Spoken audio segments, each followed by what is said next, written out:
Hello and welcome back to Dungeons & Dragons, Planescape, Torment, the Enhanced Edition. Where we last left off, well, we were discussing with people in the brothel of slating intellectual lusts. Yeah, it's kind of a weird place, but, you know, sort of place where you'd be. Now, I think I want to find Nenny Nine Eyes, yep. Well met, good sir. I'm Nenny, and how are you this fine Oh, we met before. Nenny giggles and smiles gleefully. I'm sorry, I knew you looked familiar, though.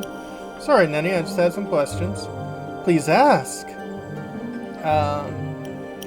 Kamexi said someone's been taking things from her room, too. Have you seen anything odd? My journal.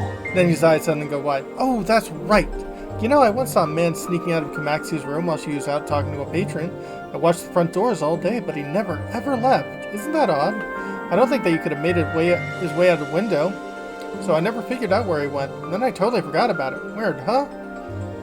Yes, that it is. Farewell, Nenny. Well, if we're looking for a man who's still here, let's go talk to a man who's still here. This is Lewis, talking on more. I have some questions, Lewis. Yes? Nenny told me she saw a man leaving Kamexi Addertongue's room. I think that was you, Lewis. You think? Think? How could you be so alarmingly rude, so ludicrously presumptuous as to spout forth an accusation without being absolutely certain of the charges? How dare you, impertinent Pressy-Cur? Why ought to? As Lewis rails and curses, his drawers open and close. You know a small bundle of crimson cloth tucked aside some of the clothes. The repeated opening and closing of the armoire drawers make it difficult to grab, however. Make a try for it. Simply cannot move your hand quickly enough to snatch the crimson cloth from within, Lewis. The most you could accomplish would be getting your fingers crushed. Beg and whine for the cloth. Pull open the drawer and get the cloth. Give me that crimson cloth. Shan't, won't, never. Pull open the drawer and get the cloth. Drawer remains closed. You hear it puffing and wheezing from the exertion. Go away, you barbarian! Pull the drawer and grab the cloth. Door remains closed. You hear it puffing and wheezing.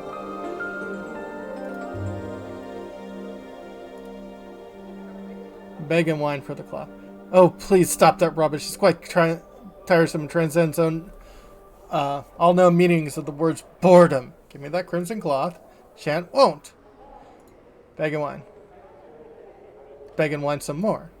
Stop! How tediously dull. You're making me quite drowsy. Keep on begging and whining. The armoire yawns, exposing its crimson cloth where it rests snugly between some undergarments. You dart your hand and seize it before the drawer can close itself. Tucking away, you notice that it's perfumed with a light, exotic, and most pleasant fragrance. Damn it, you rogue, blackguard, scoundrel! You give that back this instant! It's not yours, an exceedingly personal garment that belongs to a lady of this establishment. They would not appreciate you fondling their private things. Oh, but it's all right for you, you wooden pervert. I'm not doing anything so criminal and malicious as you are. I'm merely soaking in the sensations necessary to my growth as an individual. Yes, yes. Farewell, Lewis. Alright. Scented veil.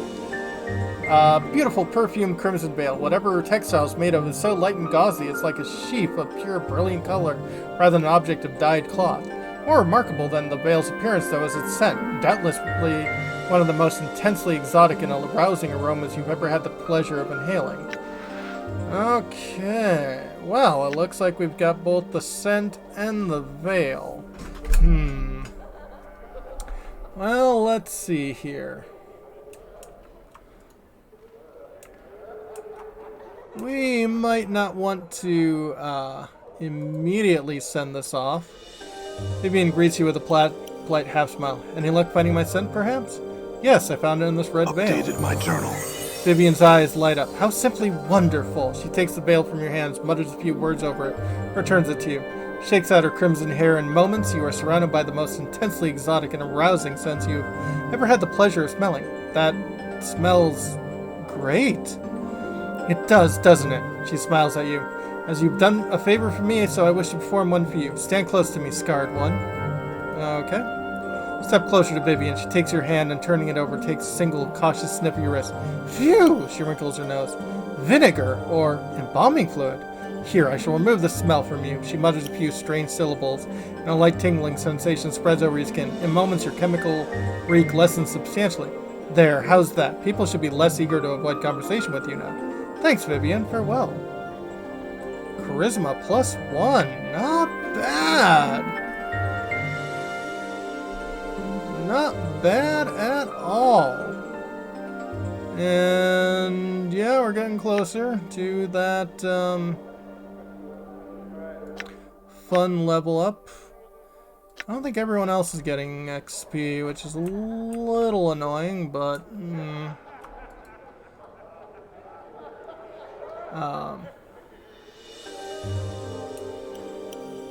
and then let's go talk to Marissa and hopefully make her happy.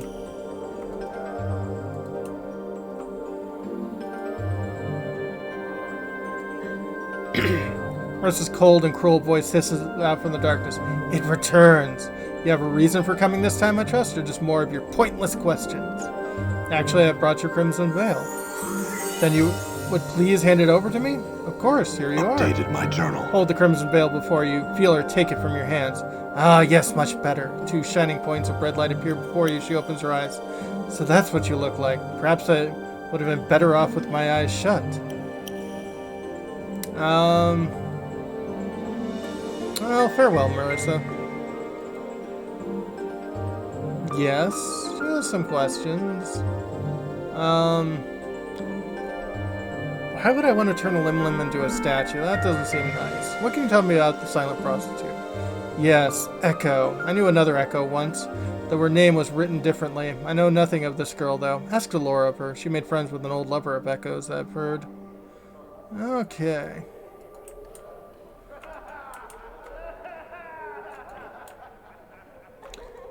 Alright, so turn to Laura the keys to her heart. Okay, and spice up Juliet's love life.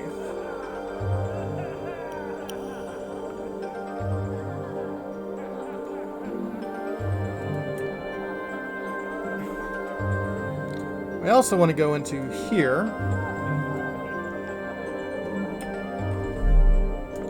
Anything else in here? Nope. Right, got it. Another handkerchief, and oh, a love letter. Fetching young woman has a faraway look in her soft sea green eyes. Greetings. Greetings, I am Eves, the tail chaser. Oh. What a coincidence. I too chase tails. Eves continues unperturbed. Have you come to trade tales? I'd like to trade tales. Eves nods. I would like that very much.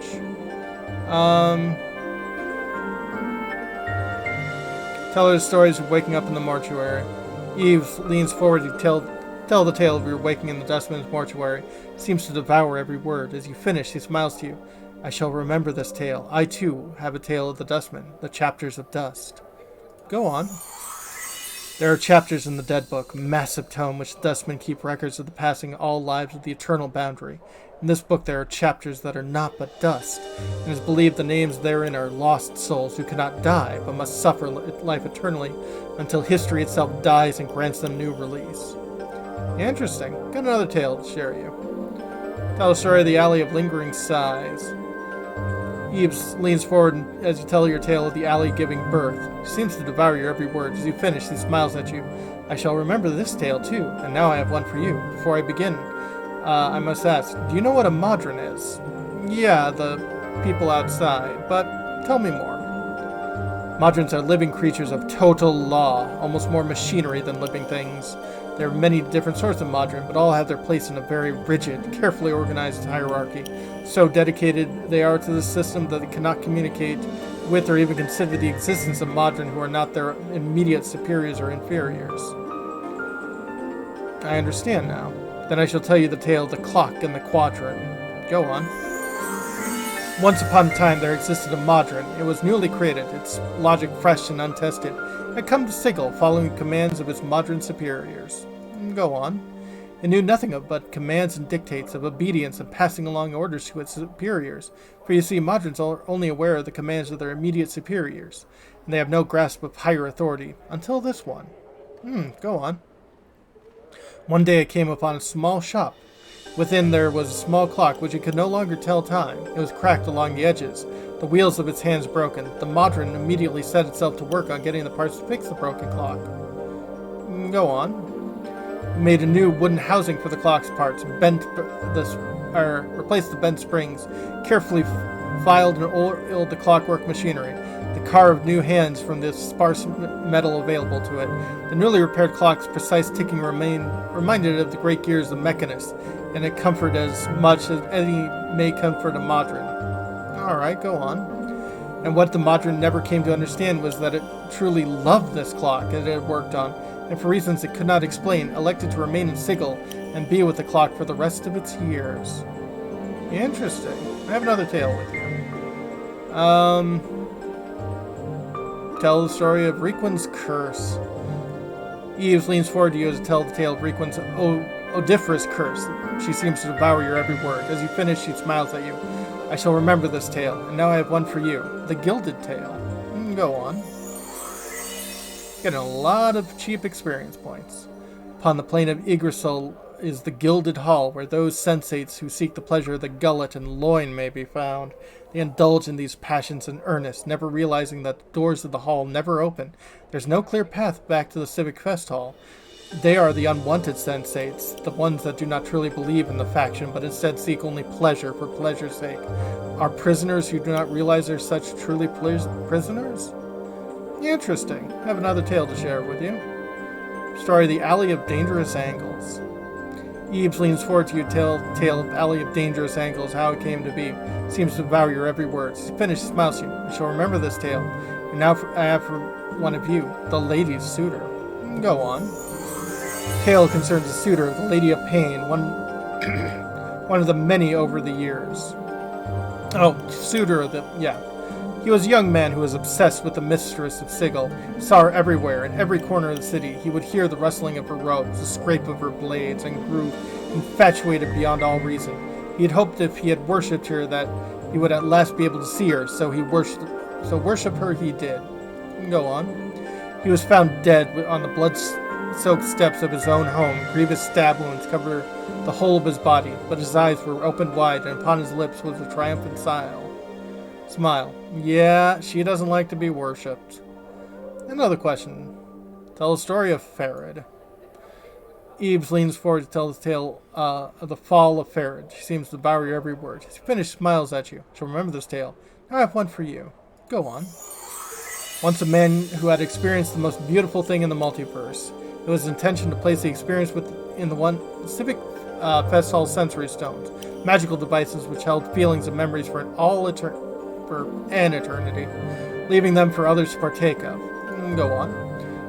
But he had thought about it. Wouldn't it be being shared dilute the experience? So he held it to himself, precious thing that it was, and aged with a memory. But as he aged, the memory became tarnished and beaten. He could no longer recall the glory of the experience. Interesting. I have more tales to share with you. Tell the story of Ignis. Eves leans forward to tell the tale of Ignis and the art that burned within him. She seems to devour your every word. As you finish, she smiles at you. Just remember this tale. Now I have one for you. The execution. Go on. Once a murderer roamed Sigil streets, a black-hearted man by the name of Cossacks. He had been blessed by his abysmal mother so that no one could strike him with an intent to harm, or they themselves would die. He reveled in this blessing, using it to start fights and murder anyone who crossed his path. Go on. During one of his murderous rages, he was captured by the Harmonium with nets and brought before the governors. The trial was short, final, yet Cossacks laughed at the proceedings, knowing that no one among him could harm him without dying horribly. At the final day of his trial, he was proclaimed guilty and sentenced to death. Go on. Cossack sentence proclaimed by the governors was this: confinement for thrice 30 days, during which time you shall give up your life, be declared dead, and your body removed with all signs of life cease. Cossacks laughed and dared any of them to try and harm him, yet the court was silent. Go on. The mercy killers led Cossacks to their prison and locked him in a dark, empty cell. There was no cot, no lights, and the only door was a steel grate in the ceiling. As they lowered him into the cell, the mercy killer told him, "In the corner of your cell you will find a chalice. Behold poison. Your death will be swift."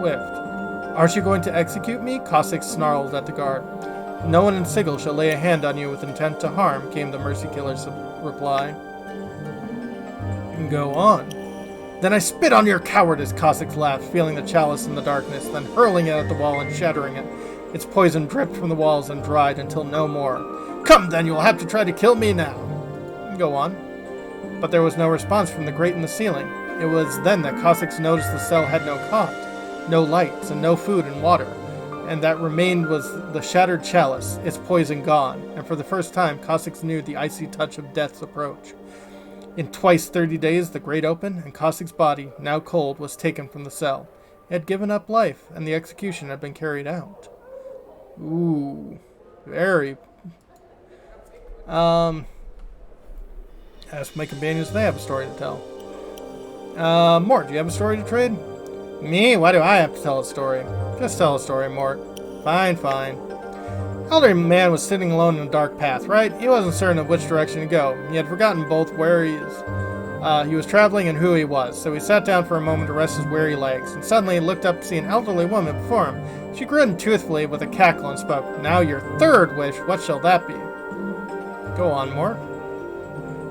Third wish, the man was baffled. How can it be a third wish if I hadn't had a first and second wish? Go on.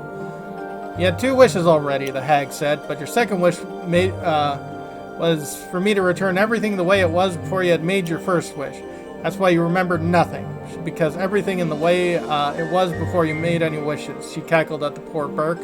So, it is that you have 1 wish left. Oh, this is us. Go on, Mort. All right, said the man. I don't believe this, but there's no harm in wishing. I wish to know who I am. Funny, said the old woman as she granted his wish and disappeared forever. That was your first wish. Eve smiles. An interesting tale, Mort, and now I have one for you and your companion. The Fiend's Game. Go on. The Fiend sometimes wanders the wilderness of certain prime worlds under the guise of a friendly old man. One day he came across some hunters in the wood. What are you doing? The Fiend asked. The hunters told him, and the Fiend nodded. I have never been on a hunt before. All right. The hunters invited the old man to come along, and the group eventually came upon a glade where several deer were grazing. Hunters carried crossbows, but did not fire, and the Fiend asked them why. Okay. They are unarmed, the hunters chuckled, patting their crossbows. We hunt nothing but which does not have the ability to defend itself. After all, what's the point in that? The Fiend nodded at this and promptly gated in 3 of his fellows. The hunters led them on a merry chase, but eventually they were caught and eaten. Interesting. I had another tale to tell you. Dakan, do you have a story to trade? Dakan nodded solemnly.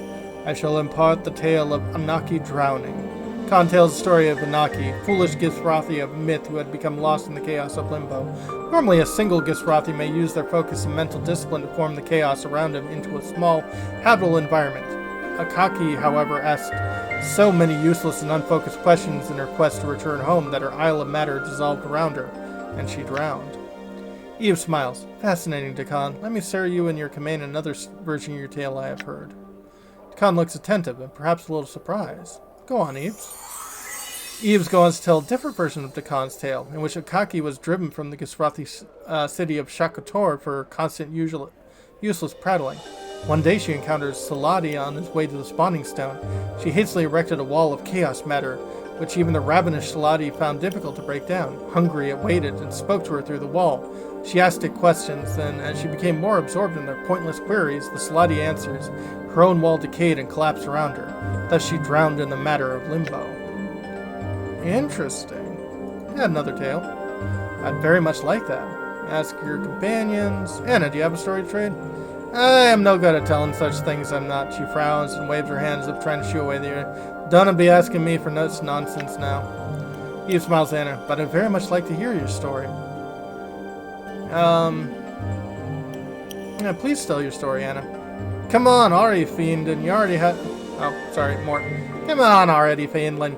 You already have one tale you wouldn't part with. Anna looks uncomfortable, her tail lashing slowly back and forth. Well, I know one story. She suddenly becomes angry, glaring at Eve. Sorry. But you may not like it, you won't. Don't be blaming me for choking it out of me. Go ahead, Anna. Anna scowls and finally relents with an exasperated sound. I heard a story when I was a wee lass. This Burke walking home real late near Ante Peak and passes an old toothless crone in the dark, waiting in an empty street. Where are you going? She asks him. Home to me wife and Kip, he says. Yes, lag, she asks him. Sure enough, he says. Go on. So she asks him a favor. Take the box he's got to Debtor's Pit and give it to a woman there. Now this Burke's a real sap. Too nice to say no to, despite the fact that he's something not quite right about this old crone, and agrees. Then what's the woman's name, he asked. Where does she live? What should I look for if she's not by Debtor's Pit? Alright. The woman hands her a box, a wooden thing wrapped in colored cloth, and tells him just go and she'll be there. Finally she warns him, and whatever you do, do not open the box. Yeah, we know this box. So he takes it home with him and hides out in the rafter, thinking he'll bring by Debtor's Pit when it's light out. His wife, though, seeing him hide in the box, gets right jealous and thinking it's a gift for a lover or something, and opens up as soon as he's not looking. Go on. Well, turns out the box is full of gouged out eyes and several male members with the hair still on them. Her scream brought the Burke running. He remembered what the crone said and got scared and wrapped the box back up. He went out straight to Debtor's Pit, and sure enough, there was another old hag waiting there for him. He handed her the box, and she says to him, this box has been opened and looked into. Go on. The Potter Book tries to deny it, but she gets this dreadful look on her face. You done something horrible, she tells him, then disappears. That done, hurries up back to his kip. Go on. He's feeling ill when he gets back and takes to bed. His wife bitterly regretted opening the box and all, but it was too late. The next day he died of a rotten disease, and the first thing to go was his eyes and stem. Anna nods grimly, her tale complete. Eve smiles. That was a wonderful tale, Anna. You should never hesitate to share it. Now I have one for you and your companion. The Parched Land. Go on. Once a large village was struck by a terrible drought. A farmer journeyed into the worshipping stone and began imploring it as to the cause of the drought. He asked the stone why it did nothing when the fiends were parched and dying, why the animals and the people suffered while the stone did not a thing. Have we not given enough offerings? The farmer asked, begging almost upon his hands and knees. But the stone did not respond. It merely sat and cast his shadow. Got another question. Actually, let me ask you a question.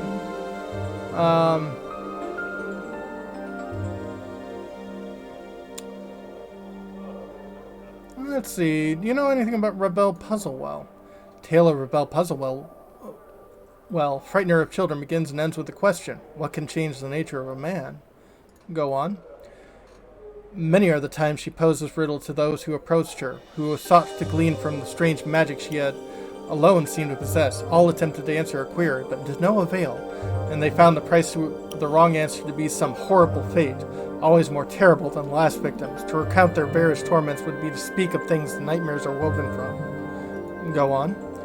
The tale strikes me in a way. Ravel herself knew not the answer to this question, but she lusted for every such an answer. Only the why of the matter remained the question. Why did the nature of man matter to one of the Grey Sisters, especially one of such power as Ravel? Go on. It is said that she put herself the question Lady of Pain, not directly, but shouted at the sigil itself, daring the lady to answer. When no reply was forthcoming, she wove terrible magics to threaten to open the cage and let the fury of the plains roll in like a wave. Ooh, go on. She received no answer other than a banishment. To this day, no one knows the answer to Ravel's question. Now there is no one to petition, for Ravel herself is gone, lost to the plains. Updated my journal. Interesting. Wait, there is more. Though my tale ends with Ravel's demise, there are some that claim the hag still lives. Silent prostitute here once talked of such things, but she speaks no longer. If she would speak to you, she might tell you more of Ravel. What else can you tell me of the silent prostitute? Echo? Eves frowns, thinking. Once heard a tale of a girl who knew this world that, if spoken, could undo the multiverse. Perhaps this Echo. Ask Laura, though. I understand she sometimes meets with the one who knew Echo before she stopped talking. That's all I wish to know, Eves. Farewell. So many stories, so little time. When we come back... Oh... Maybe a little less talking. Actually, no, there is a lot more talking to be done. Have a good one, folks.